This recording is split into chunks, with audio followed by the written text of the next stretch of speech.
Hello, so today I thought we would do one of these dimensional tags. It's an idea I came up with a while ago. I started out with a different method but then found this, the one that I'm going to show you today, to be a lot easier and quite simple.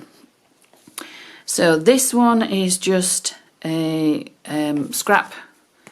I've left it plain on the back so you can see it's just grey board from the back of a watercolour paper pad or something, and I've just cut a large tag shape. I've covered it with some, this is actually wallpaper, it's a nice metallic gold with a little bit of texture and a little bit of orangey brown in the design. And then all these are just scrap pieces of card and paper. So I'll go ahead and show you an easy way of how to create this. So we've got our tag, which I created out of just a cereal box, I think it was. I've covered it with some blue paper. It's actually a file folder that my husband was throwing out, and I thought that's quite a nice vintagey blue. So I've covered it with both sides with that. It wasn't quite long enough just to go to the bottom, but our area of interest is going to be here, so we'll cover that up. And on the reverse, I could put something like a strip of music paper or something for a bit of interest, and then you've still got this area to write on. You can do your strips of paper, which are these, out of anything that you've got lying about. As long as there's some with a reasonable weight, that's the most important thing, because there have to be some sturdy ones to stop it from being too flimsy. So you can use things like music paper, two different types, tea stained paper. This is a jelly print. It was a tutorial by Birgit Koopsen, and it makes it look like distressed painted planks. I'll use some of that. There's some scrapbook or card making paper, scrapbook paper again. This is a copy of one of my masterboards, and it was a bit blurry, so it just goes for scrap for collaging. Again, tea stained papers. So basically whatever you've got about. I'll set that aside for the moment. What we need to do is to create some strips of paper, which we are then going to fold in half. Now the thing that I liked, one of the things that I liked the most, was the fact that the edges of the strips, when they're folded up, are rough and distressed. If you want them smooth, you can have them smooth. Just cut instead of tear your strips of paper. You can also ink them up a little bit. My tag's been inked around the edges with broken china, so I could ink the edges of my strips up so that it ties in with everything else. You can adapt it to what you prefer. Mostly you'll just see one side of the paper. If you're concerned you might see a little bit of the other, just ink it up if it's plain white. Most of these are double-sided, but I could also ink the other side up as well. So we're going to create some strips. Now these are, they won't be exact because I do them by eye, about 2 centimetres wide.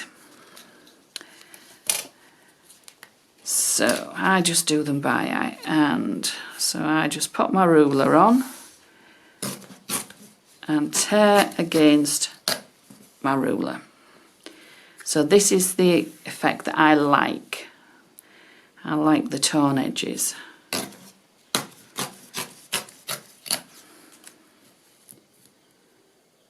And you don't have to be exact. You can just do it by eye. If you want to measure, you can do. I don't, I just do it by eye, as I say. I've already torn quite a few strips. Those are the ones I've just torn. And you can see they're all different papers, all different weights, a real mixture. Once you've got your strips, you then want to fold them in half. And again, it doesn't have to be exactly in half. As long as the fold is all the way down the length of your strip, that's fine. And again, if you want to ink the other side, you can do. So I just bend them in half so both edges are sort of more or less meeting, and then just crease them. You want a fairly sharp crease down the back, but then you just open them out a little bit. So I'll just do these 3 and then we'll move on to the next step.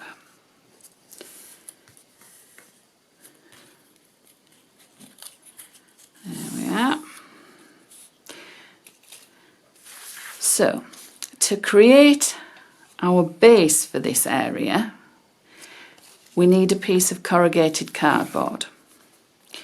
Now this is packaging out of, I think it was cheese squares that Mum gets for sandwiches and things. And it is absolutely ideal because it's got quite wide corrugations and it's actually got a flat back. It doesn't matter if you can't get hold of any of this. You can find some corrugated cardboard, this is packaging, rip off the top layer and then you've still got the grooves. This is where you're going to glue your papers into. The most important thing is that all the grooves are clear and haven't got anything going across them. So because you're going to stick your paper into the grooves. That one would be okay, but it is just a little bit small. This is better. So for our purposes, I'm going to use this one. So I've measured it so that it is the width of my tag. Because I've got the join here, I am actually going to glue it there. So I'll get a little bit of plain space here and more up here. If you wanted to do it in a sort of an unusual shape, you could do thin, whatever you wanted to do basically. So I'm just going to glue that onto there.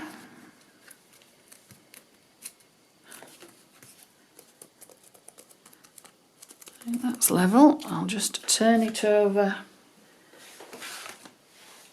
and I'll just trim any overlapping bits off. So I don't want any of this showing on the back. And we'll ink it up later.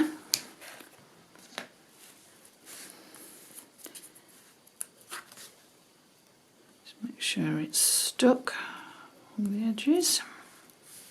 And don't press your corrugations down, or else you won't be able to glue in between. And then I'm just going to gather some of my strips and sort of think, right, what type of colours and patterns do I want? I think maybe a mixture of everything I've got. What else have we got in here? There's some dark, there's some paler.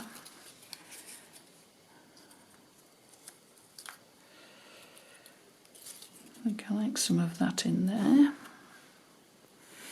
So I'll move my tag up.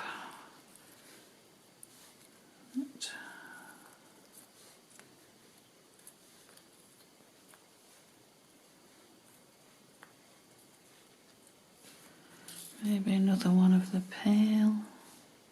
Another blue. Oh, music. We haven't got music anywhere in there, so we'll have a music one here, I think. Yeah, so that's sort of more or less my running order. And then I just start at one side and I put glue in the channel of the corrugated cardboard. what I tend to do is put about 3 or 4 lots in at once, because then you can just go ahead and put this bit where you folded it into the channel. Now I've decided I want mine quite haphazard. Take that out a minute while this one glues. Stay. Sometimes you have to hold them while they just grab with the glue for a second. As I say, I want mine quite haphazard, so I'm going to go up and down with the length. So the next one into the next channel, the next one along, and you can sort of measure them and think, yes, that's how long I want it. And I usually tear the ends and then they're rough again.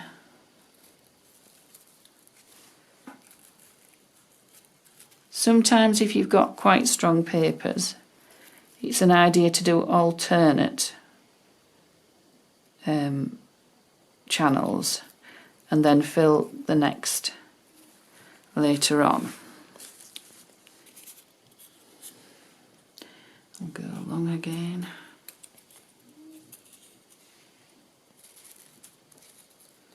And what you do is you just press it so that the fold is into the channel, into the glue.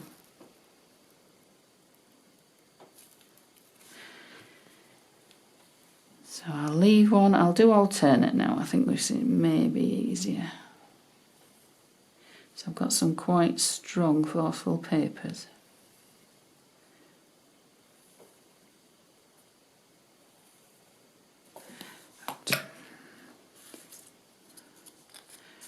So I'll go blue.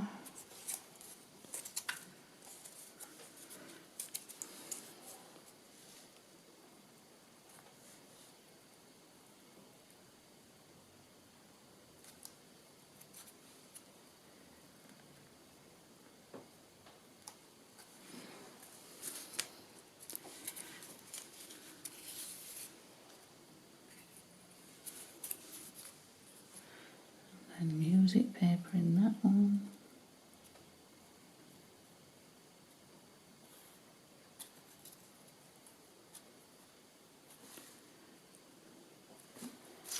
Let's see. What else have we got?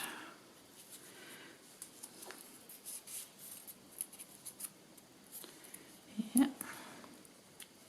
Quite a strong coloured one. There.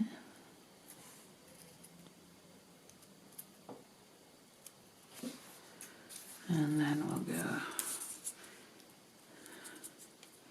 just take the ends off this one.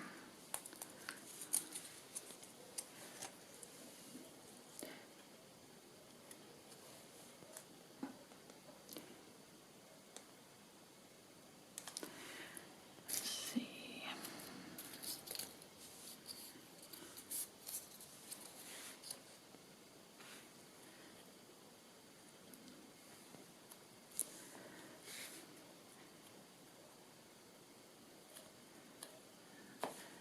It. Now if you get any that decide that they want to jump out of the grooves, you can get something like a palette knife or even a sort of an everyday knife that you would use for eating wood. Just fit in the little grooves and press down. Just to make sure that they are all secure in.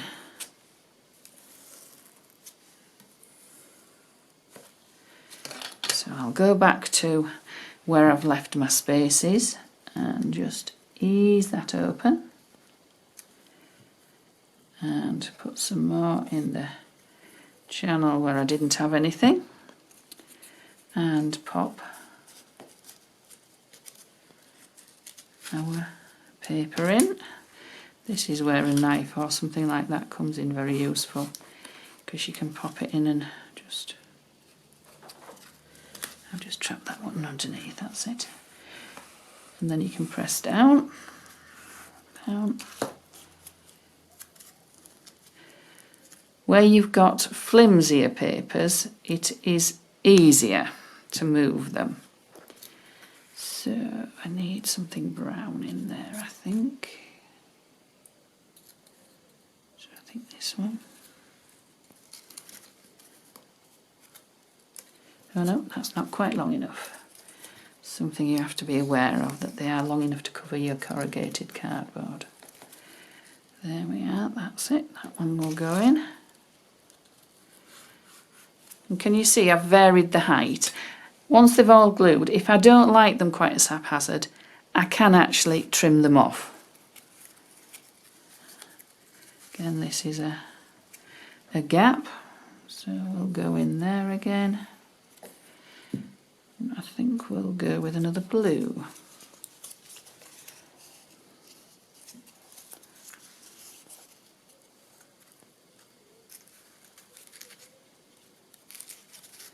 And you just ease them between the two ones that are already there. And you can see now we basically can't see our corrugated cardboard, it's all being covered up. Got a couple more to go, I think. One in there.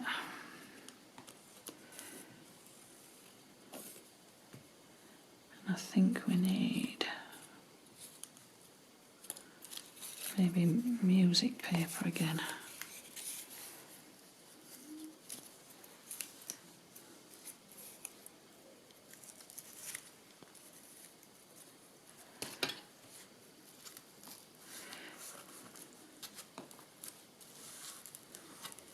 If you get any that just pop out, that don't want to sit in, just keep pressing them down till the glue grabs. I think there's one more here. Yep.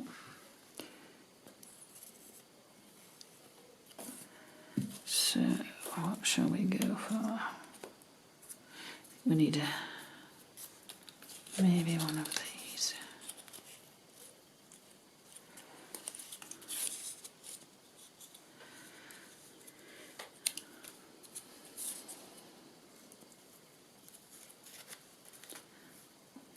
And I've kept mine all shorter than the length of the tag. They all finish before the bottom. But if you wanted, you could overlap past the end of the tag. Now looking at that, I think these are all really a bit too high. I might just tear them off a little bit, but I need to wait till they've all set and they've all glued in place. I also tend to stick one on this edge, like that, so that it covers that edge up. So I'm going to glue that one in. I'll have another one. Maybe we'll have that one. Yes. So on the edges, I put glue on the side of the strip and also the edge of the tag, so that this, which I think needs to be a bit shorter,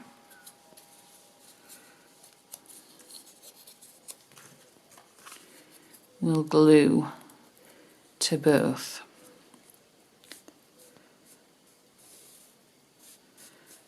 So you do get a little bit of an overlap because it overlaps the edge of the tag, but it's also glued to this edge of this strip. If you wanted to, you could completely carry on and go so that it is going on to the back there, which I think I might do with that one.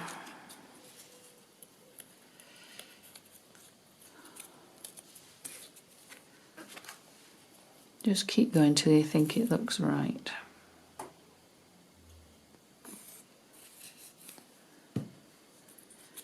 So, I'm just going to glue that one on there like that.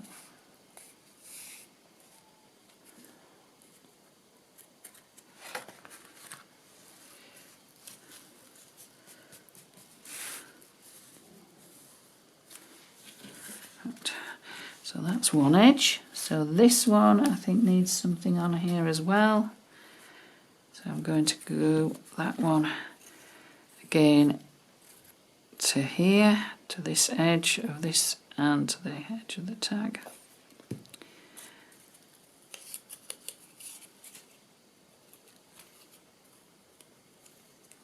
So we've got those two glued together.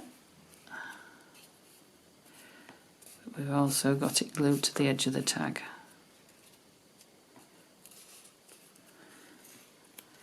And again, I might put another little piece on the back there, just to cover it up.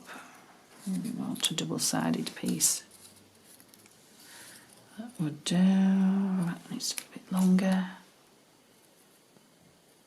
Yeah, that one will do, I think. That one. That one I think is the best one. So it's double-sided.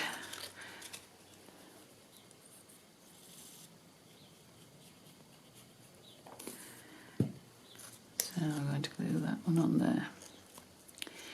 You might not need to do this step, depending on where your corrugations end on your tag. There we are.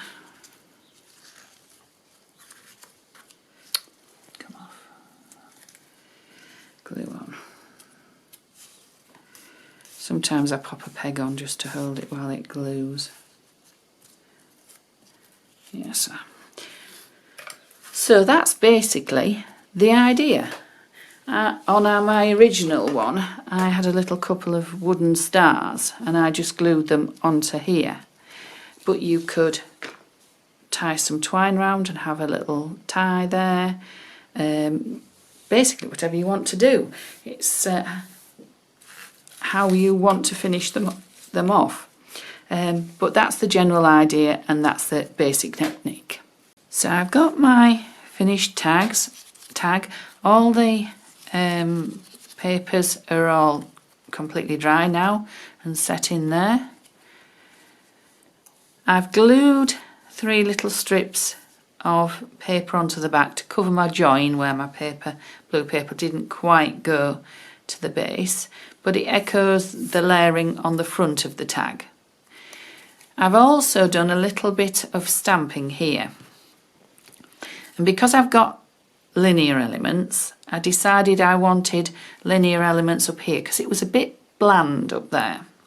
So what I did, I've got my corrugated cardboard. This is the one that was a little bit too narrow. Inked it up and then basically used it as a stamp. One way and then the other way. It isn't a perfect stamp, but that's not what I'm after. I just wanted a little bit of interest in here. I could, if I wanted, go on the back as well and do a little bit, which would look nice. And you have to support it, obviously. Just occasionally, just to echo the lines. That's it. I think that's enough. So that is our tag finished. You can go as grungy or as pretty as you want. You could do pale pinks and lilacs. You could do really nice vintage, all vintage tea stained and have tea stained paper on here. You can really adapt it to what you've got in your scrap box. Uses up scraps and makes quite an effective and an unusual tag.